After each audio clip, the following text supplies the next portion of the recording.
Përshëndetje gjithëve, mirë se vini në Weekend Lovers. Jemi së bashku në valët e Radio Travel dhe në kanalin e YouTube të Premium Channel për të folur sot për një temë e cila na shoqëron gjatë gjithë kohës. Por për një arsye më tepër kemi vendosur që sot të flasim për aktivitetin fizik dhe në veçanti për palestrën. Teksa po bëja një bisedë përpara se të hynim në studio me një personal trainer që sot e kam këtu për të bërë një bisedë të gjatë për këtë, pa që ka shumë prej atyre që stërviten gjatë gjithë vitit dhe këto 2 muajt e verës e çojnë dëm të gjithë punën e bërë, sepse që rezultatet të duken, duhet të jeni konsistent. Megjithatë, një studim i fundit kishte zbuluar se mbi 70% e burrave reduktojnë aktivitetin fizik sapo hynë në një marrëdhënie, edhe pse dinim të kundërtën e kësaj. Ndërkohë, me afrimin e verës, palestrat në një farë mënyre zbrazen për shkak të pushimeve, por a kujdesemi për trupin sepse duam të jemi të shëndetshëm apo sepse duam të dukemi mirë për të tjerët? Është një pyetje për të cilën marrim përgjigje nga më të ndryshmet, më shumë për këtë pjesën e dytë se sa të parën. Sot do të flasim me Erton Latollari. Është një personal trainer, do të flasim për motivimin, për disiplinën, për palestrën, për gabimet më të mëdha që bëjmë kur kujdesemi për trupin. Erton, përshëndetje, mirë se erdhe. Përshëndetje dhe faleminderit për ftesën. Është kënaqësi dhe jemi me fat që gjetëm kohën të të kemi këtu. Po, ndoshta për faktin sepse pjesa më e madhe e atyre që ti trajnon vin pas dite në palestër. Po, shumë e vërtet. Edhe për faktin që sapo jam kthyer nga pushimet. Po, dhe kjo duket. Po, është më mirë mëngjesi apo pasditja për aktivitet? Për palestër. Në fakt që të dyja periudhat janë shumë të mira dhe paraditet dhe mbasdite. Okej. Ose më saktë mëngjesi dhe mbasdite vonë, duke qenë se tani është verë. Por ka një diferencë që paradite nuk mund të punosh me intensitet të lartë. Për shkak, domethënë jo vetëm gjatë periudhës verës, por edhe gjatë periudhës sinëve të tjera, sepse mëngjesi, duke qenë se zgjohemi nga gjumi, zemra ka qenë në pushim, neve nuk mund ta sforcojmë në mëngjes duke ushtruar fort, duke rritur intensitetin. Kurse mbasditja ndryshon pastaj, domethënë trupi ka qenë në lëvizje, ka qenë aktiv, edhe ushimin e ka konsumuar mirë. Kështu që mbasditja të lejon thjesht të ushtrosh pak më shumë dhe më fort. Tani, si është kjo periudha e korrikut dhe gushtit sa i përket interesit të atyre që kanë punuar fort deri në këtë muaj me palestrën, me ushtrimin e trupit? Ka 2 kategori. Janë ata që janë meraklin, cilët ushtrojnë gjatë gjithë vitit dhe patjetër që kënaqen me rezultatet dhe vazhdojnë ta mbajnë dhe ta ruajnë atë, duke u kujdesur për ushqimin. Patjetër që diçka të vogël edhe ata do ta konsumojnë, qoftë tek pijet, qoftë tek ushqimi, sepse në fundit duhet të shijojmë disa gjëra. Dhe për faktin që trupi ka nevojë për një balancë të tipit 80-20, që do të thotë 80 ushqim i shëndetshëm dhe 20 ushqim më pak i shëndetshëm. Pra, deri diku e ka të nevojshme.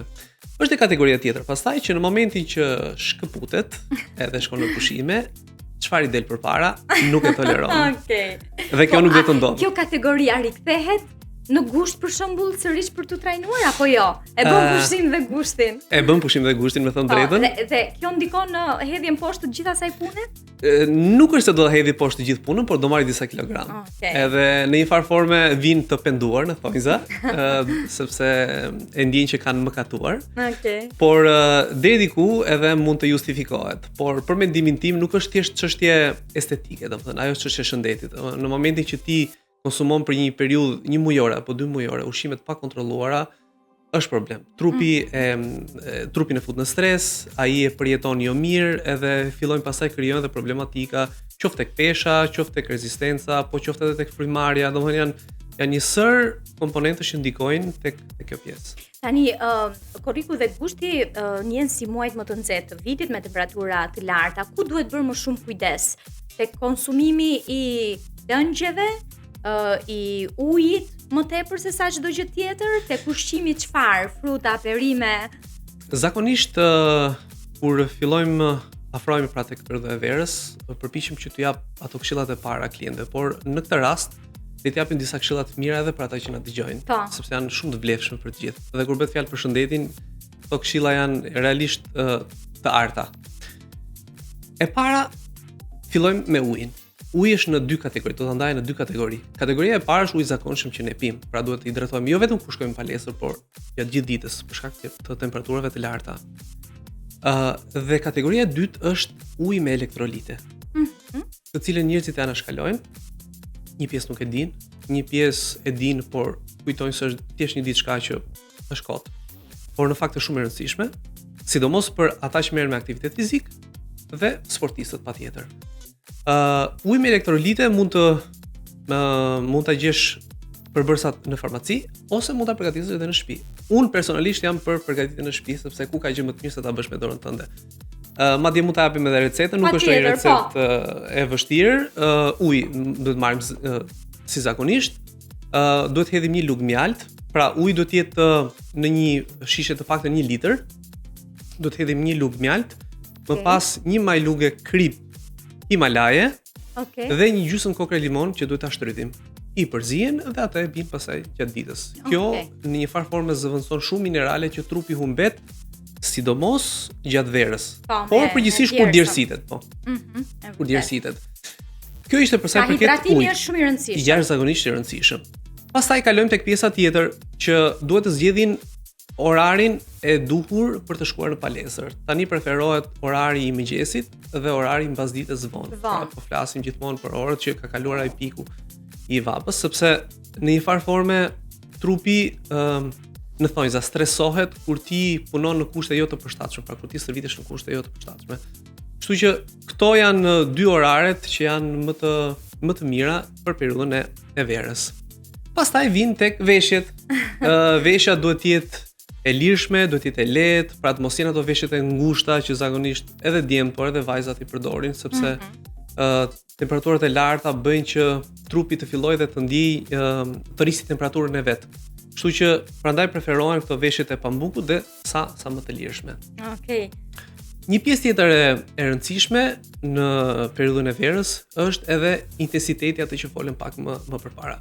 Programi veror ndryshon pak nga programi që punohet në pjesën tjetër. Që do thotë me përsëritje më të vogla, pesha më të vogla, intensiteti më i ulët, sepse duhet që të bësh stërvitje, po pa rrezikuar asgjë. Kjo është ideja. Po gjumi sa rëndësi ka? Pastaj kthehemi te gjumi.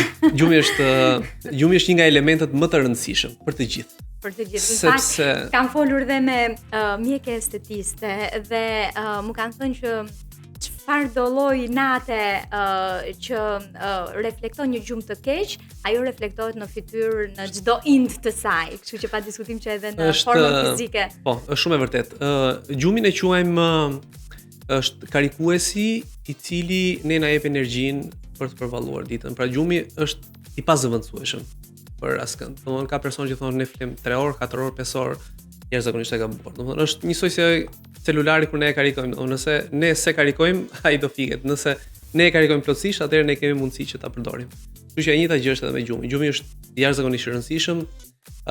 Trupi fillon relaksohet, karikohet, energjia, muskujt, vertebra, domthonë gjithçka që ne kemi nevojë, pra Zoti ka krijuar në formë perfekte, që gjumi është i vetmja periudhë që ne mund të marrim gjithçka për të vazhduar më tej.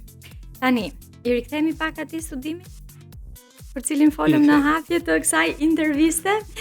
Besoni vërtet në këtë rezultat apo janë thjesht studime që duan të bëjnë pak viralitet në rrjetë? Nga eksperjenca juaj e ndryshon vërtet motivimi kur një person gjen partner?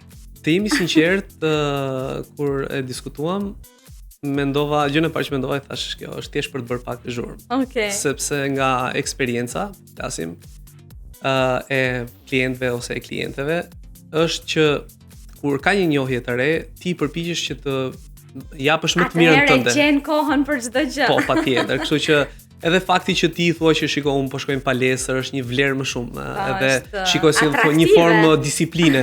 Është më mirë ti thuash po shkoj në palestër se sa po shkoj pela bie për të pirë një cigare me një shok apo për të takuar dikë apo. Domethënë janë ca vlera që në fillimet e lidhjes janë shumë të rëndësishme, mendoj unë. Pse duket sikur pasi gjejmë partnerin, kujdesemi më pak për trupin ndoshta, sepse duam të kalojnë kohë me të apo jo? Kjo është e vërtetë. Pra. Kjo është e vërtetë sepse në një farë forme hyn në një zonë rehatie, domethënë ajo zona e komfortit që ndryshe. Okay. Unë personalisht jam kundër kësaj zonës së komfortit, sepse të bën dembel, të bën që të lësh gjëra mbasdore, të bën të lësh veten mbasdore. Njeriu është lindur që të ketë gjatë gjithë kohës sfida, objektiva, qëllime. A këto e mbajnë gjallë njeriu. Kështu që në një farë forme do isha gjithmonë pro kësaj që është e gabuar kjo ta lësh veten. Tani, nga ajo çfarë ti shikon çdo ditë në palestrën tënde, janë më shumë vajza, gra, apo djem, burra që kanë më shumë interes për të kujdesur për veten në mënyrë konsistente. Cilët janë më të rregullt? Tani, ideja është që kohët e fundit gjërat kanë ndryshuar. Njerëzit e kanë shikojnë palestrën si një mundësi shumë të mirë për të mbajtur trupin e tyre në formë, por për të ruajtur edhe shëndetin e tyre. Unë tek palestra ime kryesisht punoj me vajzat, sepse edhe qoftë seancat personale, po qoftë edhe një grupin e crossfitit të vajzave, sepse bëjmë edhe crossfit aty, janë vajza dhe shikoj që dëshira për të qenë në formë është shumë e madhe, ka ndryshuar. Dikur thjesht bëhesh për një farë kohë mbase para plazhit, kurse tani e shikojnë si një stil jetese që e kanë programuar në ditën e tyre, edhe kur vjen orari për të bërë stërvitje, nuk mund. Okay. Kurse tek djemt, pak a shumë është e njëjta gjë, thjesht djemt e kanë pak të kompleksin e barkut, sidomos kur shkojnë në plazh, por deri diku e ka kuptuar të gjithë, domethënë që nuk është çështje estetike, është çështje e shëndetit. A ka një moment ideal kur do të nis palestrën? E dëgjoj shpesh këtë. Do vi në fillim të javës, do vi në fillim të muajit, shiko se kam. Këto janë, domethënë, zakonisht kush thotë që do vi këtu, do vi aty, nuk vjen. Por nëse e ke në plan, kur vjen, pyet, regjistrohu. Okej. Dhe fillo. E mira është ta paguash për të gjithë vitin, që të dhimbsen ato lekë. Po, edhe ajo është e mira në fakt, por asnjëherë, si thot populli, punën e sotme mos e lër për nesër, domethënë. Kur vjen, fillo, vendosja vetes objektivin, shno 10 pika që ti do të arrish, edhe do shikosh që ecuria do jetë shumë herë më e mirë. A mund të ndikoj palestra në përmirësimin e një marrëdhënieje në çift? Në mënyrë absolute po. Por në shumë dimensione? Në shumë dimensione. Okay. Por mbase nuk e dëgjoni shpesh këtë nga goja e një trajneri personal, por un jam pro, ose më saktë, palestra të jep e përmirëson marrëdhënien në një lidhje, por jam kundër përdorimit të suplementeve që përdoren në masë nga qoftë nga trajner, qoftë edhe nga klient. Po flasim për suplemente të tipit të kreatinës ose suplementet që janë akoma më të rrezikshëm në thonjza. I sugjerojnë edhe i reklamojnë të tilla. Është çështje marketing, është çështje marketingu.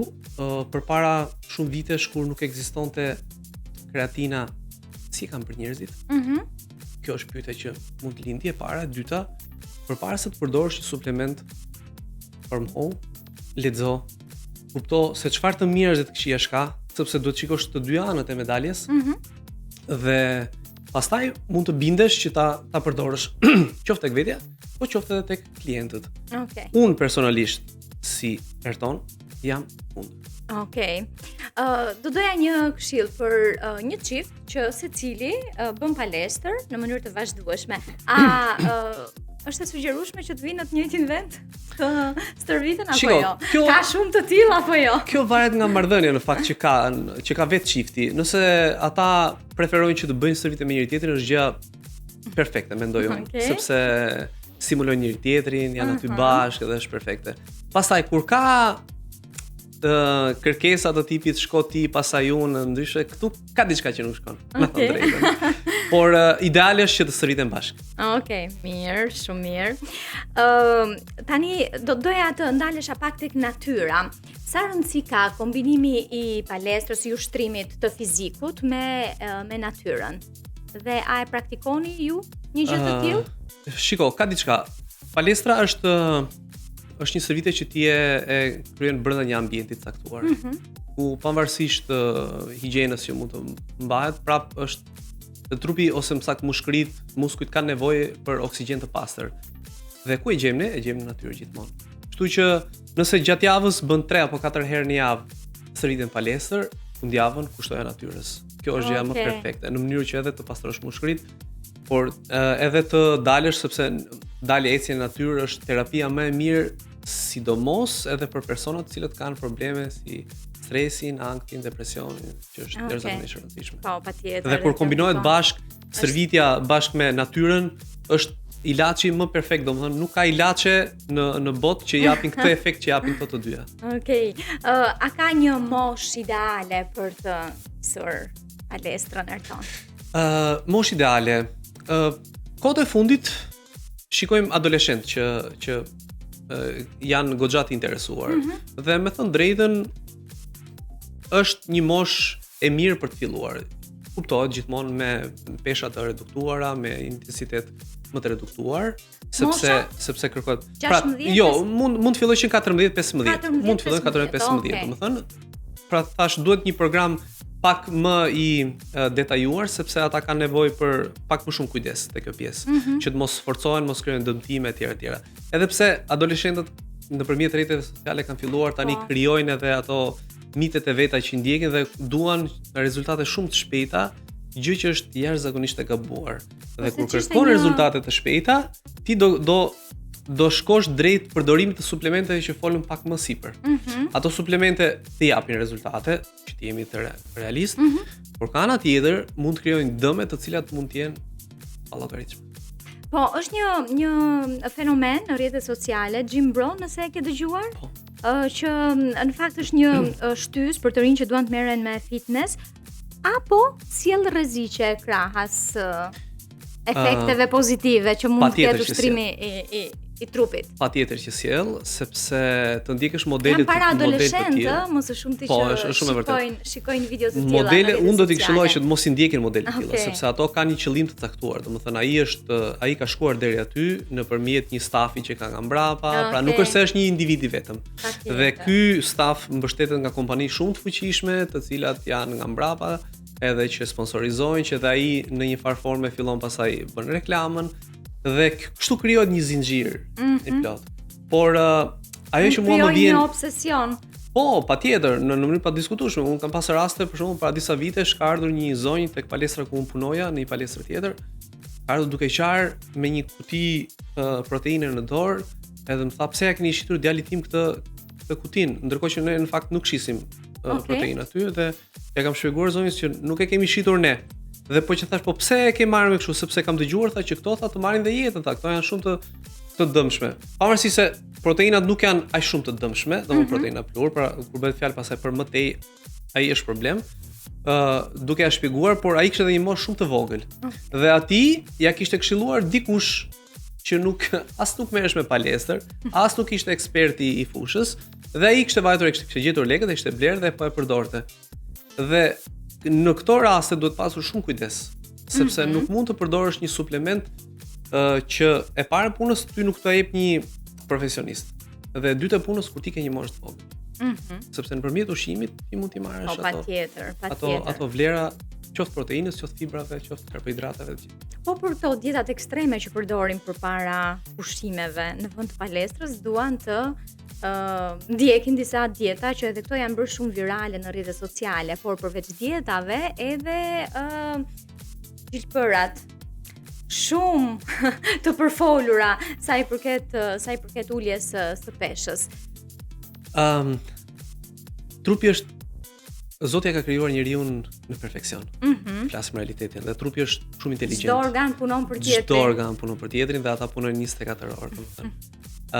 Dhe nëse ti shkon në anë të kundërt të kësaj gjëje, ata patjetër që do të kundërshtojnë këtë gjë. Dhe çdo gjë ekstreme patjetër që është shumë e gabuar. Nëse një njeri ose një person dëshiron që të kalojë një verë me një trup mirë, që duket plazhet etj. Duhet ta planifikoj shumë më herët dhe jo 1 muaj apo 2 muaj para palestrës. Dikur ka qenë kjo para palestrës, 1 muaj para, 2 muaj para vinit, që të shkojmë. Jo, ka ndryshuar disi tani, janë ndërgjegjësuar goxha. Tani ka ndryshuar, tani vinë gjatë gjithë vitit që është gjë e mirë. Po flasim për personat që ende qëndrojnë te kjo pjesë. Domethënë nuk mund të mbash një dietë ekstreme, sepse në momentin kur ti do humbasësh 1 apo 2 kg me këto dietat ekstreme, ti do kesh ulje të rezistencës, ulje të forcës, zbehje në fytyrë, nuk do kesh më dëshirë fare për të shkuar në plazh pastaj, sepse nuk do kesh energji, sepse plazhi vërtet nga një ran ose pushimet të shplodhin, por edhe të lodhin. Po. Kështu që nuk është e thjeshtë. Ndërsa për sa i përket personave të cilët përdorin ato injeksionet që kanë filluar në masë, Ozempic, më i njohur, më i lakuari. Janë metoda të cilat janë përvecuar ose më saktë janë bërë virale nëpërmjet disa personave të tjerë, pra që janë influencues. Dhe është shumë e gabuar, sepse askush nuk ju flet për dëmet që mund të shkaktojë ose efektet anësore që ky injeksion mund t'i japë. Dhe për më tepër kur merret pa recetën e mjekut. Pa recetën e mjekut. Një kliente që kam pasur në palestër u shkëput për një farë kohe për ato problemet e veta dhe një ditë e takoj rastësisht dhe më thotë që një shoqja ime kishte përdorur Ozempicun dhe kishte humbur disa kilogram. Edhe më tha që përdor edhe ti dhe kjo e kishte marrë dhe kishte përdorur dhe mbasi e përdor tha për gjysmë ore përfundova në urgjencë. Sepse pata tha luaje të tensionit, traje të zemrës. Pra, domethënë, shiko se ku e çon njerëzit veten, duke përdorur gjëra të cilat nuk kanë asnjë lloj garancie dhe që nuk janë të rekomanduara nga ekspertët e fushës, nga mjeku në këtë rast, sepse këtë nuk e jep trajneri personal. Këtë e jep mjeku, sepse ky është një mjekim që përdoret për diabetikët. Po. Kështu që në një farë forme kam dëgjuar që do të shkojë deri në paralizë të stomakut. Dhe të shkosh në paralizë stomakut do të thotë që ti të jesh në luftë me jetën tënde. Është jashtëzakonisht e tmeshme kur e. Erton, është më e rëndësishme pesha apo mënyra se si ndihemi kur dikush dëshiron që të nis palestrën? Shiko, pesha është një sinjal që trupi ja dërgon vetë personit. Okej. I thotë që shiko, po kalon një limit, po kalon një caktuar, edhe në momentet e para kur fillojnë kilet e para, i predispozuar në një farë forme edhe të kesh diabet. Pra është një formë, është një sinjal që trupi ta dërgon. Dhe gjithmonë trupi na dërgon sinjale. Ka nga ata që injorojnë, ka nga ata që dëgjojnë, ka nga ata që i praktikojnë. Dhe është gjë shumë e mirë kur ti i përgjigjesh. Por nuk është thjesht çështje që ti shtove disa kilogram edhe unë ndihem mirë, se dëgjoj shpesh që nuk është problem. Është problem. Është problem sepse gjërat vinë zinxhir. Domethënë në fillim shtohet pesha, pastaj ty ulet rezistenca, pastaj fillon ndryshon lëkura, pastaj fillojnë bien flokët, pastaj janë të gjitha bashkë. Kështu që duhet ta shikojmë si prioritet.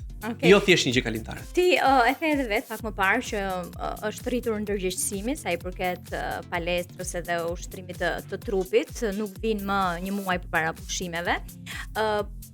Në pas gjithë këtyre viteve, sa vite ke që merresh me palestrë? 15 vite. 15 vite, po. Si mendon, a jemi ne një popull që ushtrohemi? Që merremi me veten në krahasim me të tjerët? Nëse ke mundur të udhëtosh edhe të shikosh. Sepse shikon të ngjashmit kudo që shkon. Domethënë, shiko, mbas kaq vitesh, me thënë drejtën, fillon edhe bën një lloj analize, qoftë për vete, po qoftë edhe për të diskutuar. Ne kemi një dizavantazh në krahasim me vendet e tjera, për shembull të Europës, që ne kemi dalë nga një diktaturë shumë e egër, edhe kjo na la shumë pas.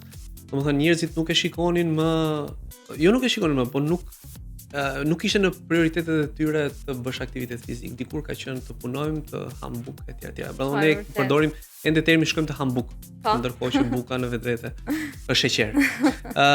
Kështu që kjo ka ndryshuar, sepse brezat ndryshojnë. Edhe tashmë ne mund të themi që jemi thuajse njësoj. Pra edhe me vendet e tjera të Europës, duke marrë parasysh që po përdorim të njëjtin stil jetese deri diku. Pra domethënë i kemi vendosur vetes prioritete për të bërë gjëra që të merren me veten tonë. Unë duke filluar nga kozmetika, estetika, aktiviteti fizik, pra domethënë janë shumë gjëra bashkë tani që na kanë ndryshuar ndër vite. Po sa i përket teknologjisë, këto aplikacionet që të sugjerojnë për 28 ditë ndryshime kolosale, e ndihmojnë apo e çorientojnë më shumë? Tani, Ti që do të këto aplikacionet kanë ushtrime, programe dhe janë shumë të mira. Por për 28 ditë është e pamundur. Është e pamundur sepse 28 muaj ndoshta. Domethënë, ajo është një formë shumë e mirë marketingu që një person që nuk ka bërë kurrë thotë që nga fantastike. Tani unë për 28 ditë do jem një person tjetër, do ndroj dhe garderobën edhe ja hodha. Por jo, nuk funksionoi. Nuk funksionoi sepse është një proces që kërkon kohë. Në mënyrë absolute. Po investim të papar. Po investim, por në fund fare ja vlen patjetër. Tani, mund më thuash gabimin numër 1 që bëjnë të gjithë ata që sapo regjistrohen në palestër? Gabimi i parë është që duan të arrijnë rezultate shumë të shpejta. E para. E dyta, gabimi është që shkojnë menjëherë tek përdorimi i suplementeve të cilat u premtohen si mrekulli bërës. Gabimi tjetër është që marrin këto shembuj që tham pak më herët atë Jim Brown. Që marrin shembull që do bëjmë si ky për një kohë të shkurtër ose ta ketë si objektiv. Do t'i këshilloja që procesi i stërvitjes ose i të shkuar në palestër do kohën e vet. Në mënyrë absolute nuk ke pse përdor metoda të tilla ose bën gabime të tilla, sepse në fundit ai të njëjtën kohë do marrë ndryshimi. Por e rëndësishme është që të ndihesh mirë, ta shijosh procesin e stërvitjes dhe të jesh edhe në paqe me veten. Duke qenë se kjo është një periudhë që stresi është shumë i lartë tek të gjithë. Kështu që palestra është një antistres shumë i mirë. E papar, është vërtet. Ti personalisht ushtrohesh kur je me pushime? Po. Ushtrohesh? Po, ushtrohem. Okej. Madje sa minuta i kushton Po shkon afërsisht 40 minuta. Okej. Sepse është pak më reduktuar, madje do t'ja sugjeroje të gjithë atyre? Në mënyrë absolute po.